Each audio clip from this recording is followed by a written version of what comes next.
Hey guys, we're live. Nobody's here yet, but let's see if I can get it to show. Trying to show it on both.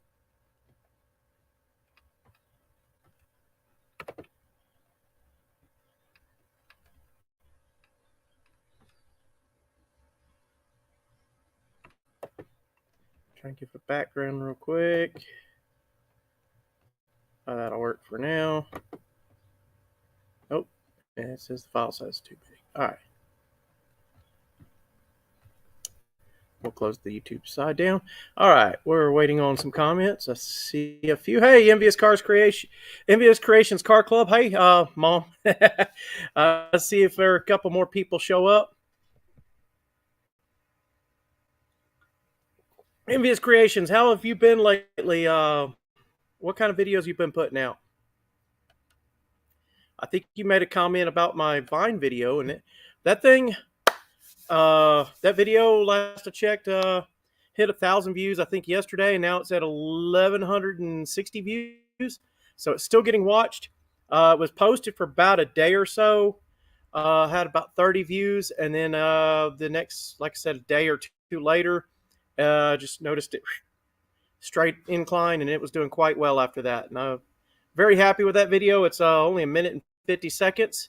Shot it in the woods, and literally sitting by the bonfire. Finished. I didn't do much editing, but I just spliced all the cuts together, and had to run up to the house to upload it, and it went from there.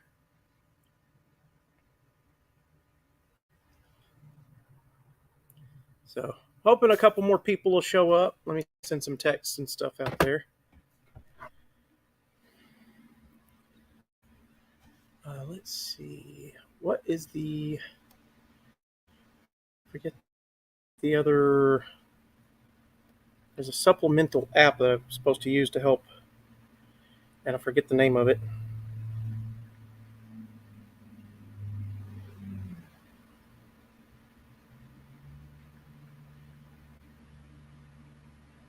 All right.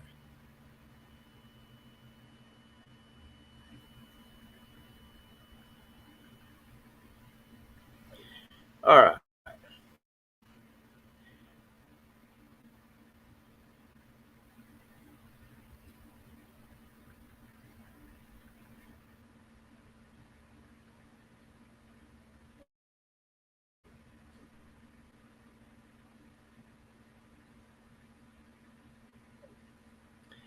All right. So, what's going on in the project? I'll get further back from the camera. There we go.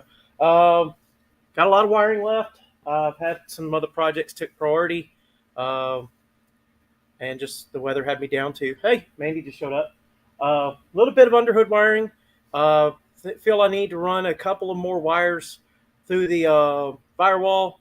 Instead of a bulkhead connection, I'm using a grommet, and then I'm protecting all the wires as they go through the grommet even. But and then I'll put all the wire looming onto the hood, connecting to wires in the dash. And with that, I'm still currently wiring up to the 01 to 03 gauge cluster. It doesn't fit my dash, but if I can get all the gauges on there working, or majority of them working, I know the speedometer and the tachometer worked when I test drove it.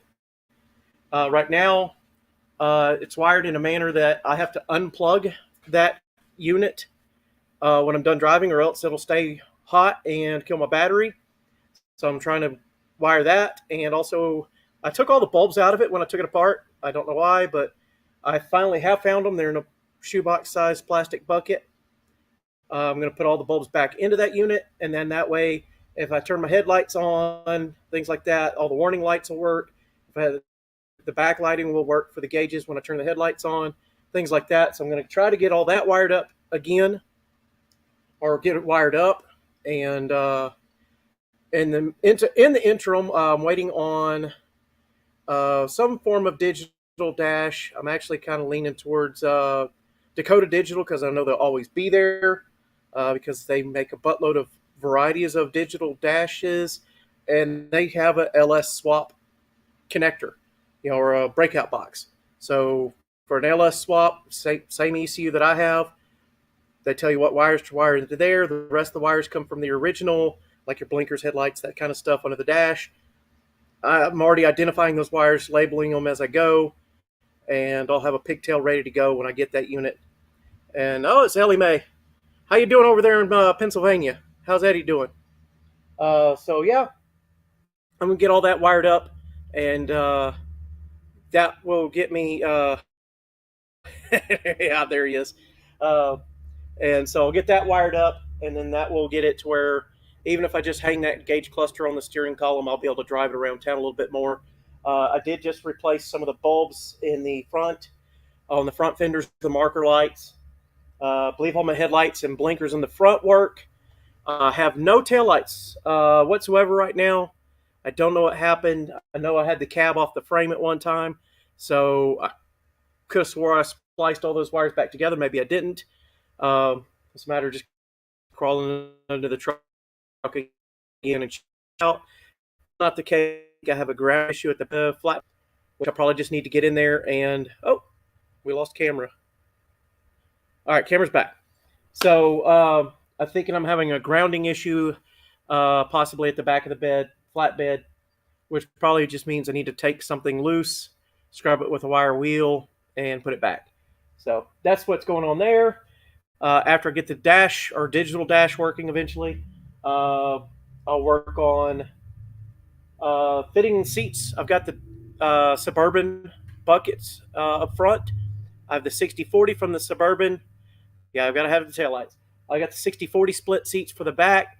The Suburban floorboard is identical to my floorboard in the crew cab.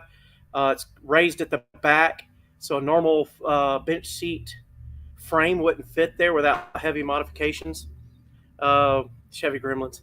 Well, it's the whole cab's been off the frame, and I've done a lot of modifications to the wiring of the vehicles. So, it's a good thing I'm not afraid of wiring. It's just I lost track of some of the wiring diagrams that I had, and then some of the ones I just didn't have yet, and I had to go find them and then print them out. I noticed I don't even have a Shilton's manual for this truck, so maybe I should have bought one a long time ago, but a lot of those PDF files and stuff are available online, so kind of been heavily relying on that. So it looks like we've got, I haven't even been tracking, a few people here, right? I can't tell, at least 3 or 4 people. So wiring, seats. I've got one of the toolboxes. I'll turn the camera here slowly. All right. That aluminum toolbox is sitting there. I've got an identical one on the other side. That one was heavily stained when I purchased it. I purchased them both as a pair from a truck restoration place or whatever. And I've treated it with an acid recently, or I say acid, some sort of aluminum cleaner. And there we go. This camera's not cooperating today. So I treated it with aluminum cleaner, and it brightened up a lot of the aluminum, except for the heaviest part of the stain. What I'm thinking I might do is just run a wire wheel over both of them and then paint them. Either that or polish them. I don't know. I don't feel that keen on polishing aluminum. I'd rather just paint them black. Paint it black, put it back. I'm not sure where on YouTube I heard that, but I want to say it was Lucky Acosta from Lucky's Mobile Garage. Mobile Tech Lucky, that's his name. So he'll paint it black, put it back. So that's probably what I'll do there. I'll drill some holes in the bed, the flatbed, put that aluminum toolbox down. Eventually put some locks on both toolboxes to where I can lock them up. I don't drive the truck very often right now, so, and there's a lot of flatbed trucks in this city that, they barely strap stuff down. It just rides around. I know their dogs ride around in the back of the trucks and no leash or anything. They just stay where the truck is and guard the truck. And most of those puppies are very pettable, but at least that's my opinion, because I have no problem petting dogs. Can I pet that dog? So most dogs like to get pets from me. I don't know why.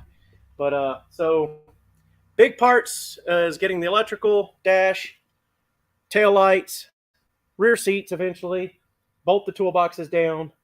Uh, the more I keep doing, the closer I am getting it to driving. I have done a test drive even without the tail lights. Um, of course, it was during the daytime, and the only thing I was lacking was blinkers and stop lights, I guess, or brake lights. And I just took it around the block. Literally took it down a dirt road for the most part. Um, what else? What else? What else? Then it's back to sheet metal work. We've got part of the rocker panel on the driver's side done. Need to do the inner rocker on the rear, and or door seal, inner rocker, outer rocker for the rear on the driver's side. Other than that, we're debating about replacing it or reskinning it. It's got some heavy dents and a spot it looks like they stick welded it. It's ugly.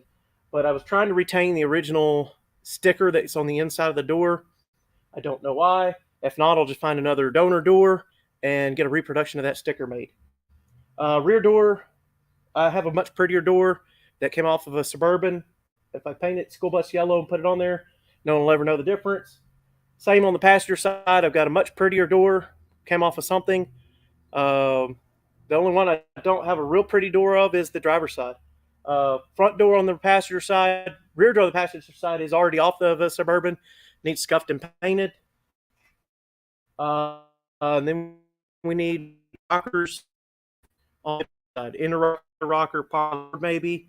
Inch by 2 inch section of the driver's side. There we go. I got 6 people in here. Finally see the number. Got like a 3 inch by 2 inch section on the driver's side floorboard that still needs a patch. Unfortunately, where it's at right now, I put a bar to brace the floorboard while I had all the rockers and stuff out. And until the complete rocker is replaced, I'm not going to cut that bar back out. What I did is I welded it front and rear, and I put a turnbuckle in there so I could keep tension. I set the tension where I liked it, where both doors close nicely. They're not perfect, but they close nicely. So that bar stock is still welded in there, and that's preventing me from welding in the final piece for the floorboard. So once I get all the rockers done on the driver's side, then I can cut that bar stock out. Then I'll probably relocate it to the passenger side. So we're only 13 minutes into this live stream. I've gone over the electrical, seating, lighting. What else to do? Not a requirement right now. It's not run hot. It never ran hot when I was running the small block with the 3-bladed fan. This big block has a 7 or 9-bladed fan. And right now, the way the body is lifted, the fan shroud is not compatible with the fan. And also, I think my alternator or something else was actually, if not touching, was really, really, really close to the fan shroud. So we might need to modify that as well. I've come up with a game plan. Me and Square Body Eric, we're going to come up with a spacer panel.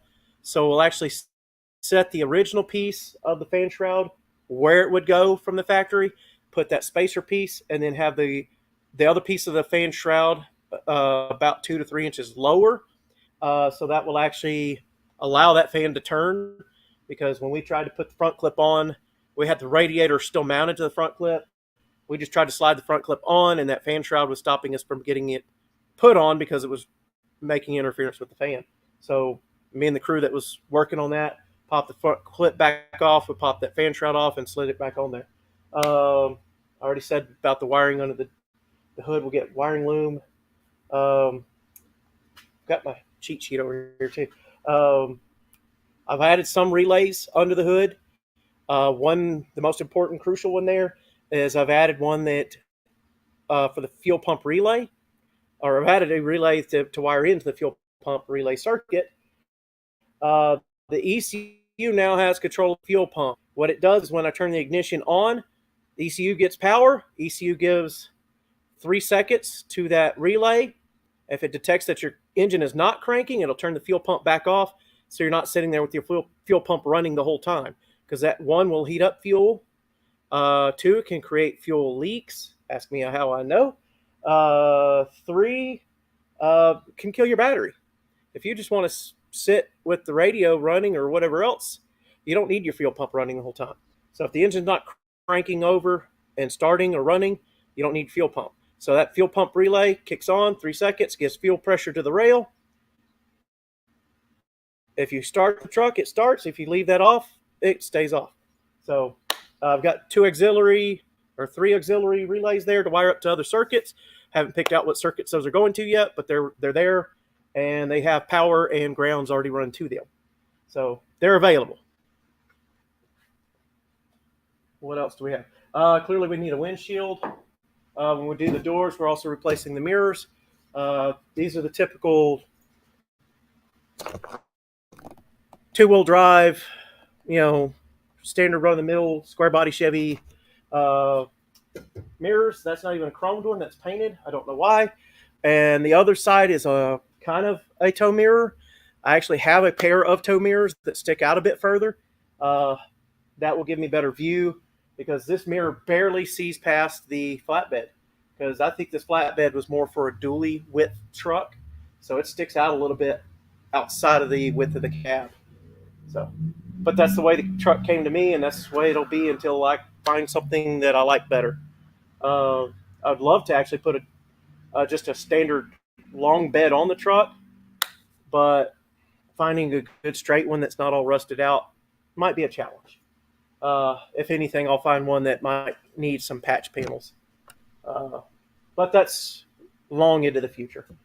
I think I'll just be happy to get this part, the cab, painted, and then paint the bed just flatbed black. There's a couple rust spots. I can see one right from here that's in the headache rack. Either patch that with just a piece of stamped metal, or get some new 2x2 stock and replace that whole part. Don't know what I'm going to do there. I think the other side has a hole down at the bottom where moisture and humidity is collected and rusted that through. And then the bars along the sides that you would connect ratchet straps or tie downs to, they're pretty beat up as well. I might cut those off and replace all of them eventually, but that's another project for a long into the future. What else I plan to do to the truck other than paint it, replace sheet metal and paint it?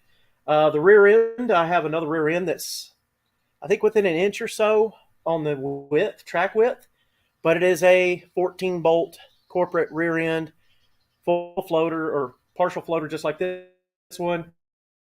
Same lug pattern, but it's the disc version. I think disc brakes will shave, I want to say 60 or 80 pounds of rotating mass off the rear end, which would actually significantly increase my fuel mileage and would also increase my braking power. So I look forward to that swap in the future. And I have the parts already.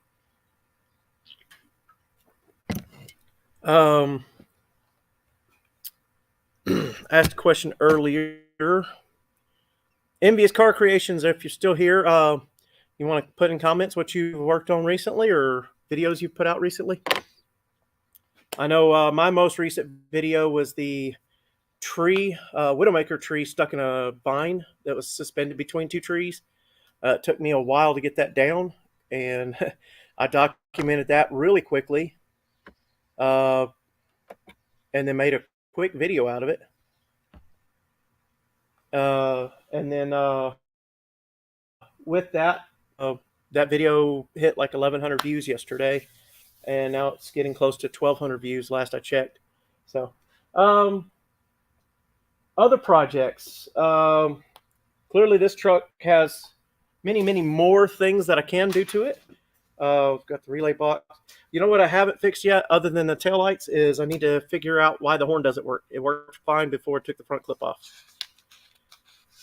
He says he's about to hit a car swap meet. I've got some still photos and a 30-second video that I took at a swap meet recently. I didn't really go there intending to videotape, but I took pictures of stuff I was interested in or cars I knew my wife liked. And I'm going to make a video out of that. It's going to be a short one, but I don't think it's going to need much editing on my part, so I'm going to put that together in the very near future. Another thing I want to do with this project, the dash itself, I'm trying to keep the dash pad style, square body style dash pad. But what I want to do is The square bodies have a very straight section where you put where the gauge cluster is. I want to recreate that shape and put in the dash pad a double DIN modern touchscreen stereo with the reverse camera, XM radio capability, that kind of stuff, up where you can see it, not down at your knee where the square body stereos typically are. I want to put it up in the dash pad where I'm not cutting out metal that you would see. I might have to cut a little bit of the sub dash, the metal framing out, in order for the dash pad with that to fit. But that's the game plan. It's in the future, coming works. I work on fiberglass for a living. I figure making a fiberglass dash for this is not going to be a big deal to fit that double DIN stereo in it. And I'll probably pop a mold off of it because I can imagine if other people see it, somebody else is going to want it, and somebody's going to eventually want me to make another one for them. Really? I'm reading the comments that I don't have a tailgate, so I'm not going to do a Rebel flag. Dixie horn might be fun. Actually, looking for more of a train horn. I like noise, and if somebody's not paying attention while they're driving, they need to be woken up. And I like a horn that can do that. So I do have somewhat of a loud horn on there. It's a bad boy horn, which is just a really loud high pitch horn. But that's just a quick, I wired it in and that was it. The air horns take a little bit more power, and of course air compressor. That being said, I do want to put airbags in the rear, not to lower the truck, but to actually help support the weight of the fifth wheel camper when I'm towing. All right. I do love swap meets. I had an absolute blast at the last one. Let me put this back there. I'm noticing my laptop keeps rocking. So I'm going to put a little back here. Oh, perfect. There we go. That ought to do the trick. There we go. So, on other notes, this laptop, for a few weeks there, would not let me edit video. It just kept telling me the hard drive was full. The hard drive's full. I've lost the dual boot capability. I can no longer boot this computer into Windows. I don't know what happened there. But that also was around the same time it started telling me the hard drive was full, and it had different partitions for Windows and different partitions for the Linux side of the computer, and that's the same time it quit acting right. So don't know if I'll ever be able to recoup the Windows partition on this computer. I might just reformat the whole thing to just be a Linux only computer. In the meanwhile, I have my video editing box that lives in my living room. It works great. I just have to be at home to edit video, or be here to edit video.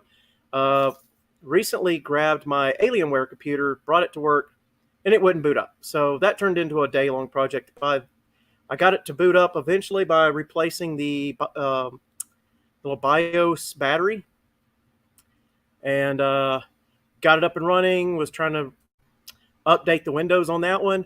Once I get the Windows updated, I'm going to make a dual boot computer out of it so I can have video editing capability on that computer and be all stealthy and make it look like I'm still working. That being said, I got the computer back here in the evening, plugged it in, turned it on, and now it won't boot up again.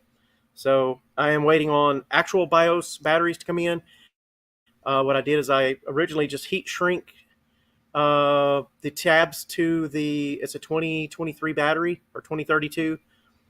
Grabbed a new 2032 battery, heat shrinked it on there. It didn't work. Peeled the heat shrink off and wrapped it with electric tape, and it worked. Get it back here, now it doesn't work. So we're waiting for the actual battery to come in, and that'll probably fix that problem. We are 25 minutes into this live stream.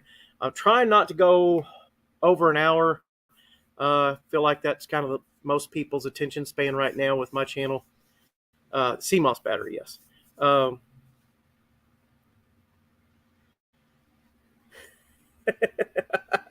Giant mustache on the grill. How about just giant mustache as a hood ornament? Maybe I could get somebody to cast it out of aluminum. Know anybody? But yeah, just trying to keep it to an hour less. That way, I'm not wasting my whole evening trying to do a live stream, and not wasting y'all's whole evening. I mean, wouldn't hurt my feelings any if cousin Mike from I was just on his live stream yesterday. Cousin Mike or from Landon's Custom Classics or somebody jumped by and even jumped into the live stream. I'll put the link in here again, the invite. If anybody has live streaming capabilities and has a channel, not scared to be on a live stream, come on, jump on in. But got to have StreamYard installed and running, or if not installed, go to the website, pull it up on your computer. Now on a phone, you have to install the app. So let's see. Oh, next project. We have a few in mind. One might be the truck's barely appeared on my channel. Actually, I've got some footage of replacing the transmission. I haven't edited yet. Helped Square Body Eric replace the transmission on that truck. He does have the truck up for sale, and he's promised me a pretty fair rate on it because I have helped him work on the truck. And that could be my no name national drag racing vehicle because it does run and drive now. The bed's been off it and back on it a few times. A snow plow. I don't drive like that, and we don't get to snow that often. But Black Ram is a possible. Behind that might be the 22R propane turbo truck. I have found out there are provisions to allow those onto a drag strip with propane fuel. Downside is I probably will have to replace all the fuel hoses with steel line.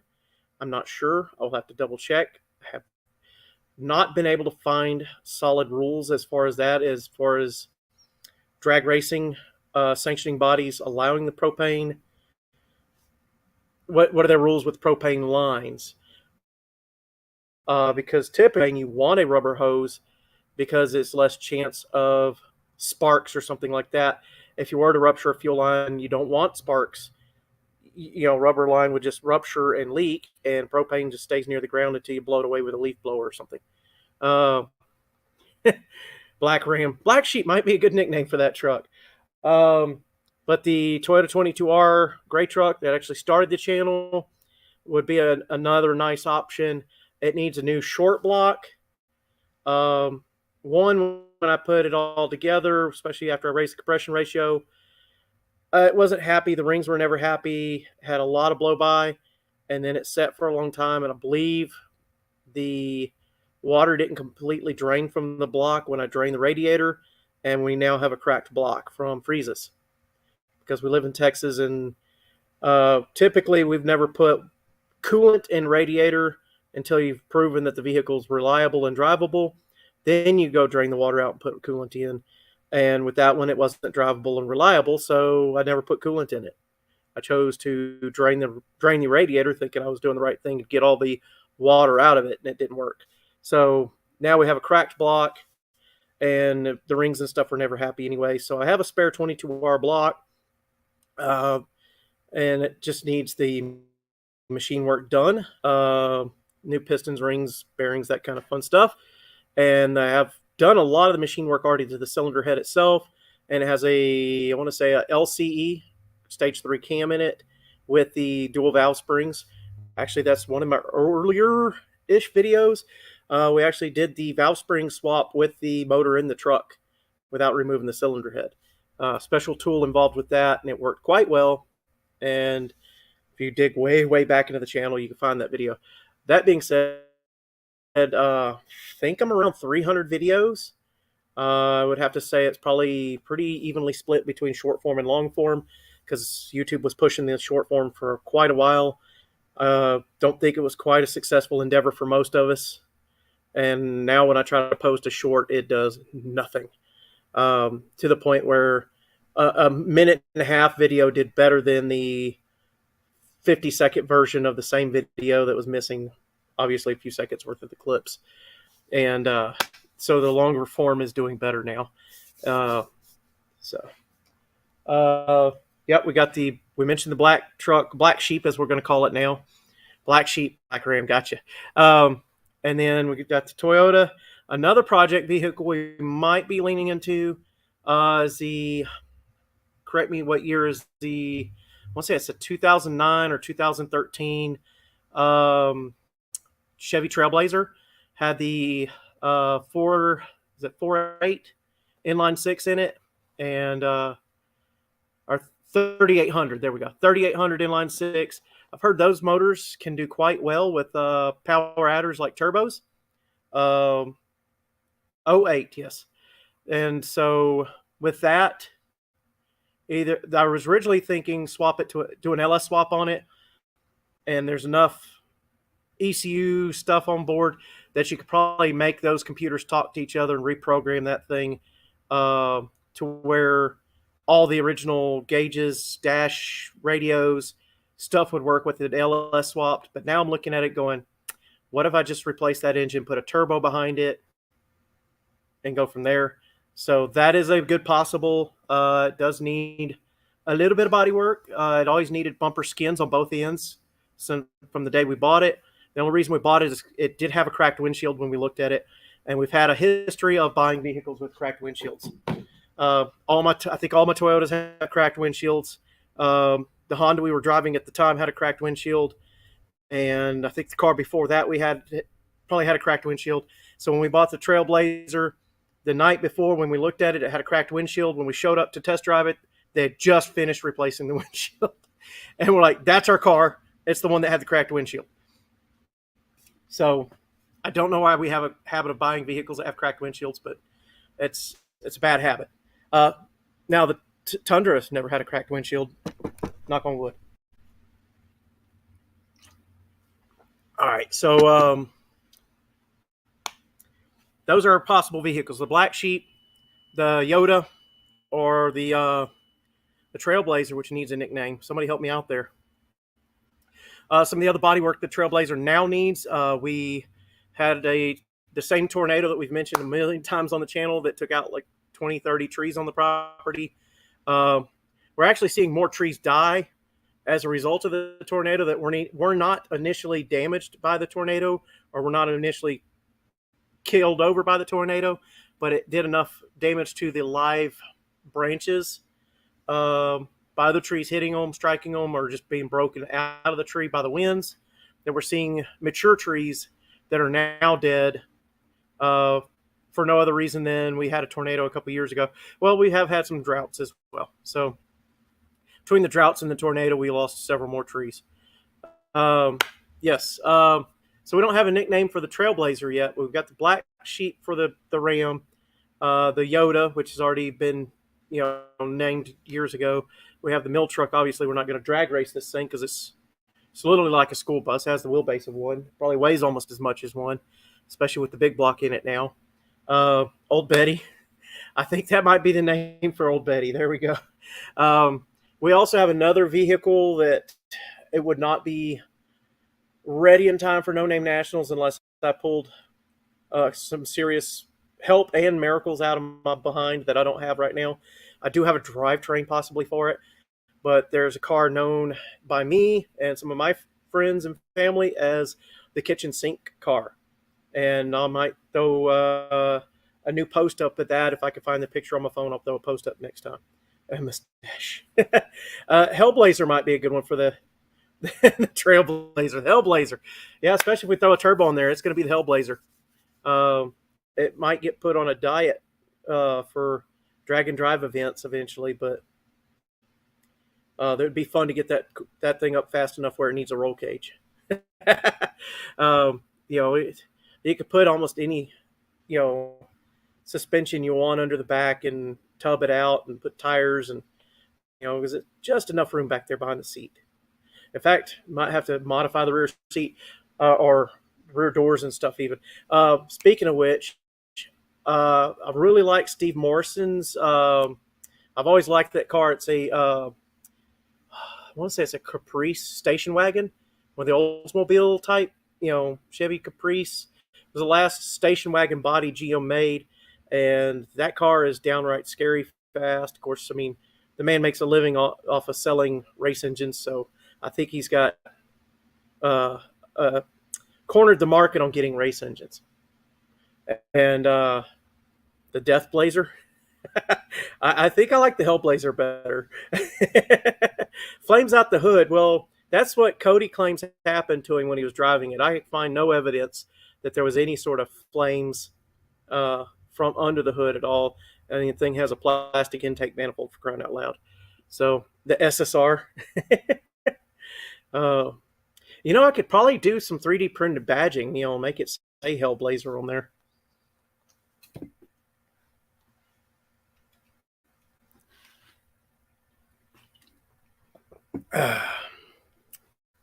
What's the SSR for? I know they made a V8 version of those Trailblazers, which was the what was that?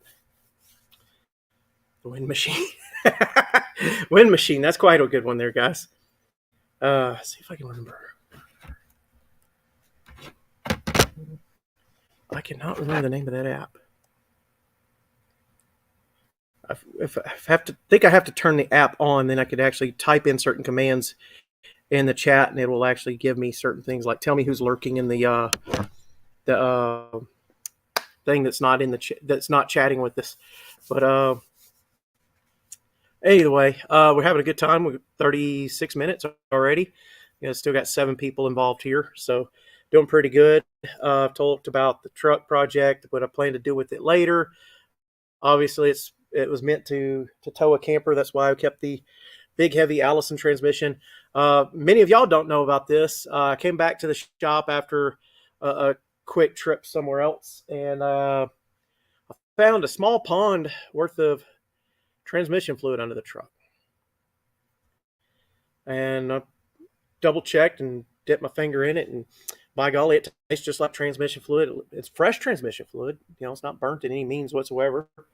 So I slid up under the truck with a creeper there and looked at the transmission one end to the other and couldn't find a drop of one coming down from it. But I've got at least a quart or so of this stuff on the floor, and it's a pretty good leak.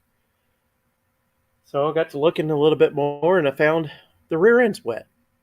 The rear drive shaft's wet. And so I slid up under there, and I'm like, there's no way the rear end's full of gear oil. So there's no way I've got transmission fluid coming from a rear end that's full of 90 weight. And so right about then, a drop dripped down from the bed and hit me right in the forehead, and I realized what it was. I'd moved everything in the bed of the truck and arranged it in a way where if somebody were to need to move my truck while I was gone that weekend, I left the keys just sitting on the dash. Told the guys, if you need to get to anything else that's in front of my truck or whatever, just back the truck out. It runs. Just don't leave it out overnight, because it doesn't really lock all that well. So, yeah, the transmission fluid was in the bed of the truck, and it tipped over, and the cap wasn't all the way on there, and it dripped all over, leaking a good quart or so of that high dollar, whatever the newest high grade transmission fluid for the Allison transmissions, because they only take the new high grade stuff, whatever it is, and leaked a good bit of it all over the floor. And so I had to wash the truck, which it needed anyway, and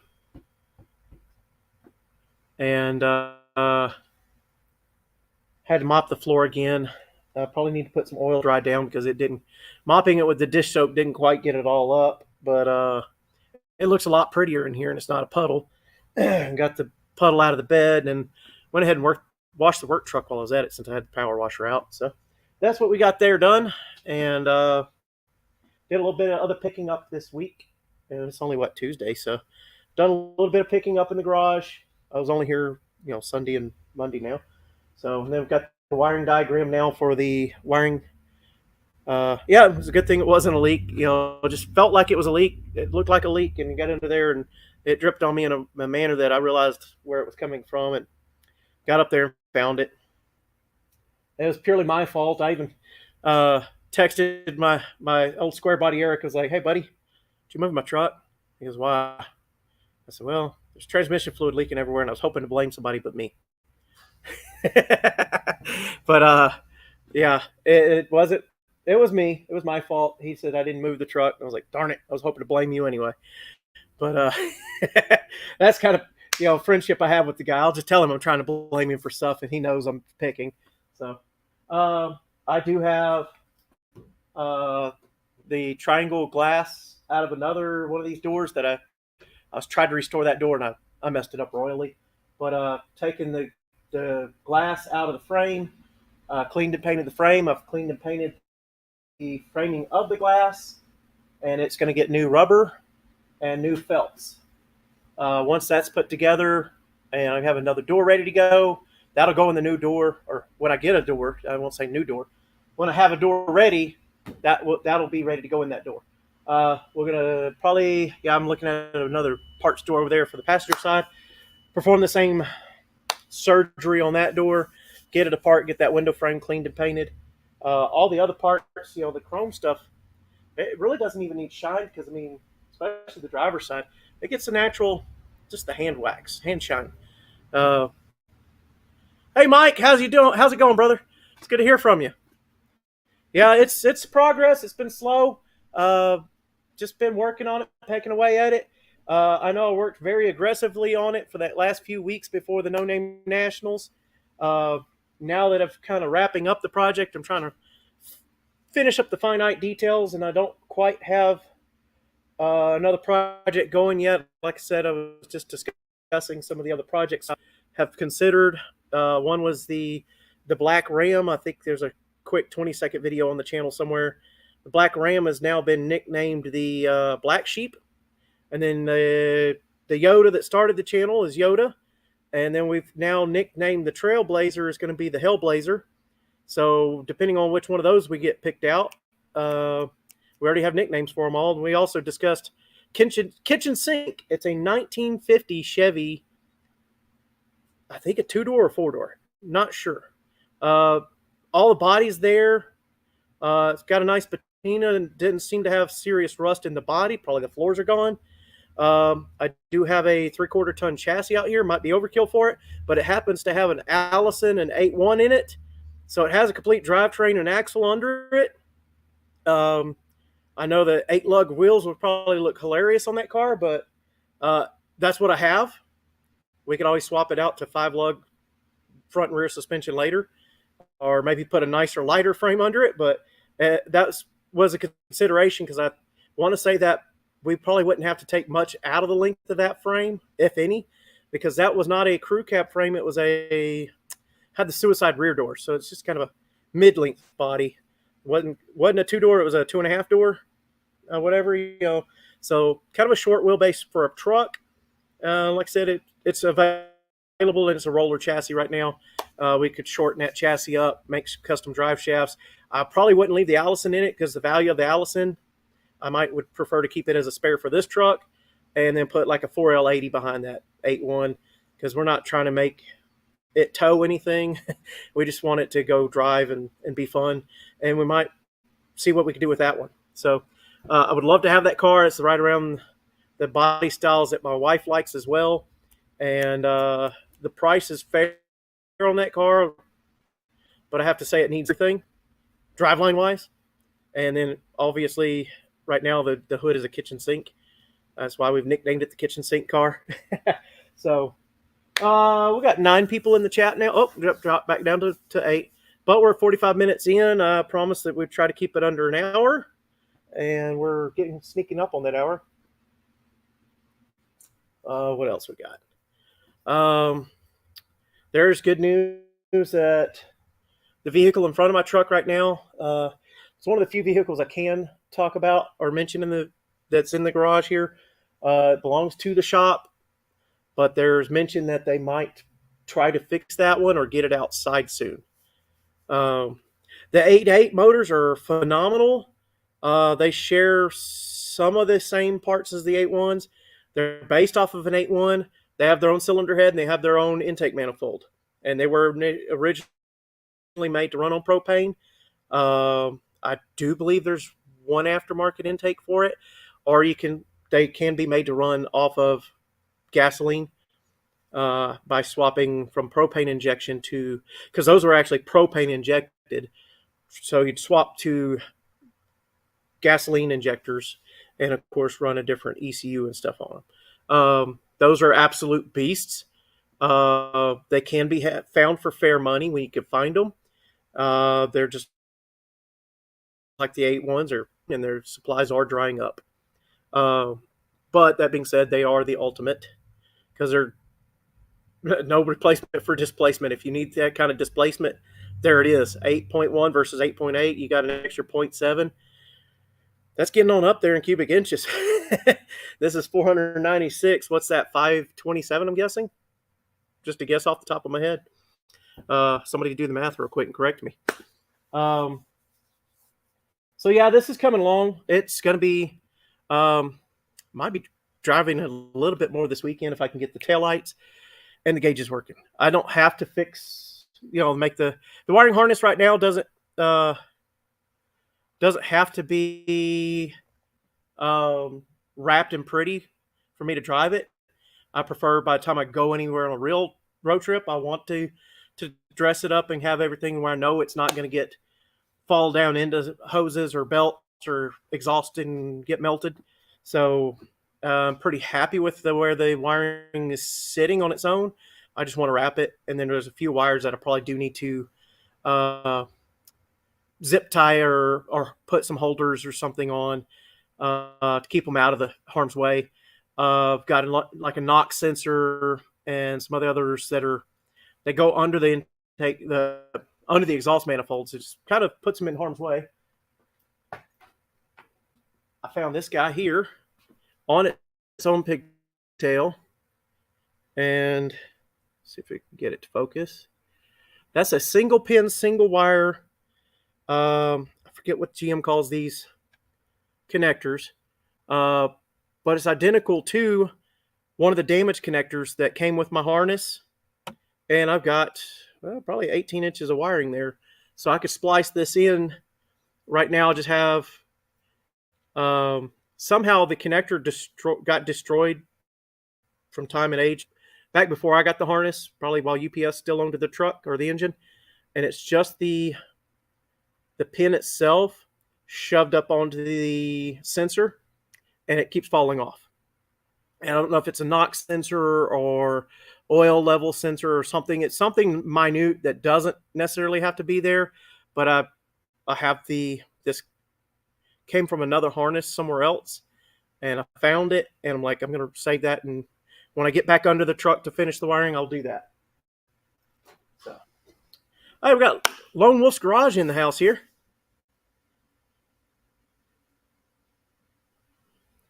Lone Wolf's Garage. Well, I just was talking about, I split a parts truck with Square Body Eric a while back, and he's changed his mind about the parts he was going to use from that truck. So he's offered to let me buy the other half of that truck out from under him. So when I pay him what the other half of that was, we'll be squared up, and I'll own all those parts. And that includes an 8.1 and an Allison. It's Allison 1000 that came in the 2500 HD trucks. This one's the Allison 2000 that came in the bigger, like the UPS trucks and box trucks and school buses and motorhomes. Well, they put them on a chassis, and somebody else built the motorhome around them. But so yeah, that drivetrain will be available at a fair price. If not, I'll just save parts and pieces of that as spares. I was kind of contemplating putting an 8.1 in something else, like kitchen sink. I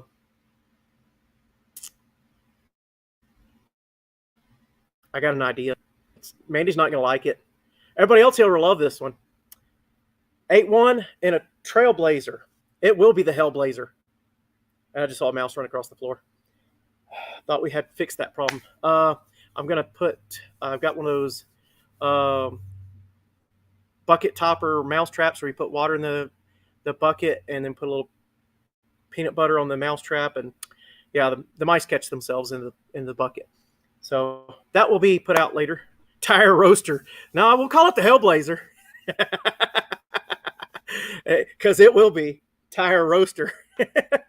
might have to put some extra heavy duty wheel wells or steel around the wheel wells for the burnout competition, so it doesn't tear up so much body work. So like some sort of how like saran wrap and aluminum foil has that little thing to cut the aluminum foil. We might have to make special mud flaps that cut tires. If the tire slings off, it'll cut the tire off.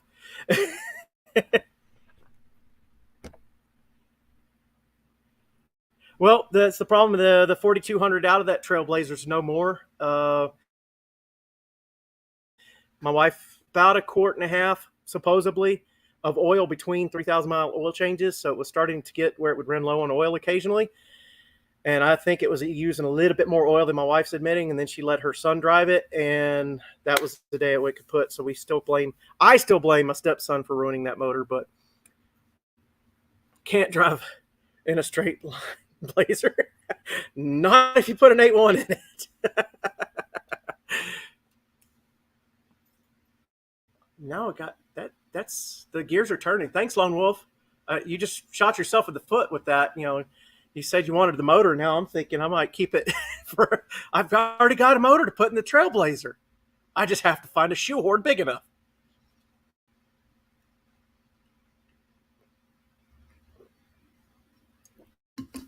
And I know as soon as I end this live stream, Mandy's going to call me. Matt, I'll call or text you later.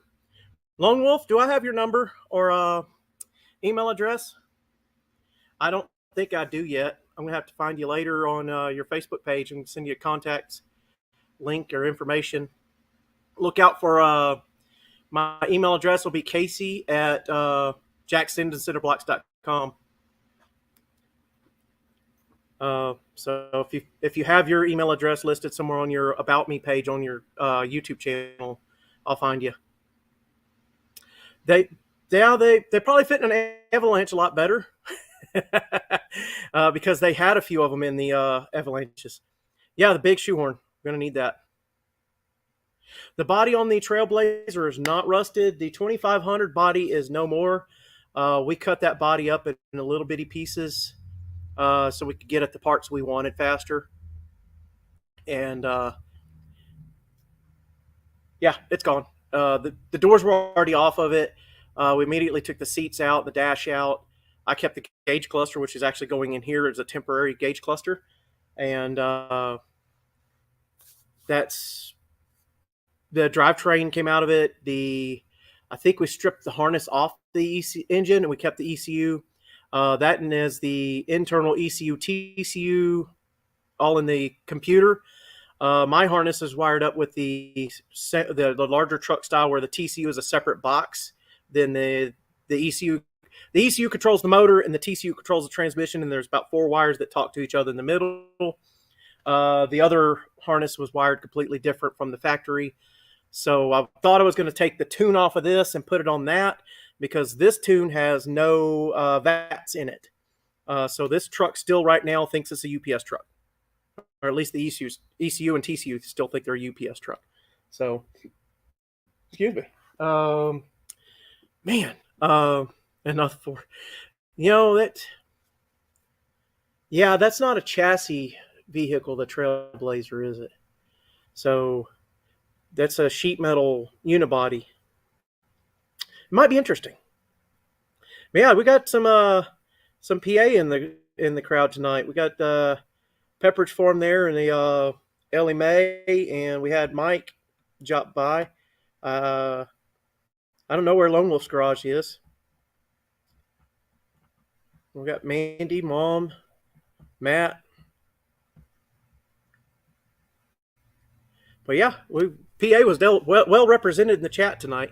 Yeah, we're sneaking up right on an hour, and I've been talking this whole time. It's like I said, trying to keep it right at or under an hour.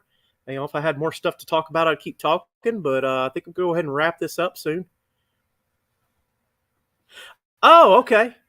You know what? I thought you were a YouTube channel, Lone Wolf's Garage. Okay. Well. Oh, okay. You're from PA. Now you're Rusty. I now know who you are. Okay. Man, you guys are all over it tonight.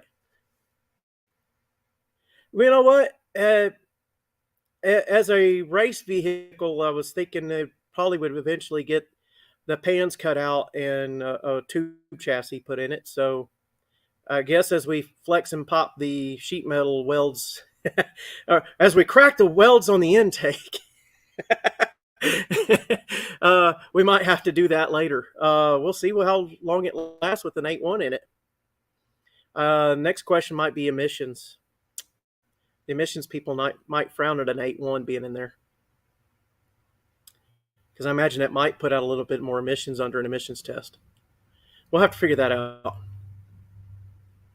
I mean, we're going to tune it as an LS. We're going to put an LS harness in it and, wire it up to the original harness where it needs to be wired up and go from there. I don't know. We'll figure it out. I think it might fit. I'll take some critical measurements later. But it's going to have. I'm thinking what's in the Trailblazer right now would be a 4L60 transmission or smaller. And the 8.1's definitely going to need a 4L80 or bigger. Well, yeah. It's not quite old enough to register as an antique, though. So to get it registered would be the challenge. And we are in an emissions county in Texas there. For newer vehicles. This truck's registered as an antique. Literally, if I can get the exhaust past the driver's door of the cab, I'm good. And I've got it running out somewhere under the flatbed.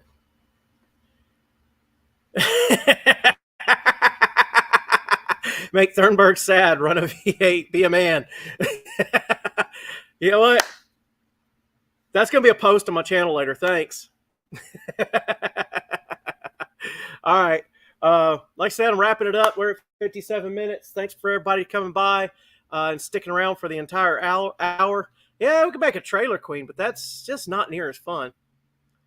Maybe we could take it to some SCCA events and see how much understeer we get with the big old heavy big block on the front end. It might be more fun at drag race events, but yeah, I don't know. We'll figure it out. Oh, we might just save that motor for a different project. All righty, guys. I'm going to go ahead and wrap it up and end this stream. Thanks for coming by. Y'all behave.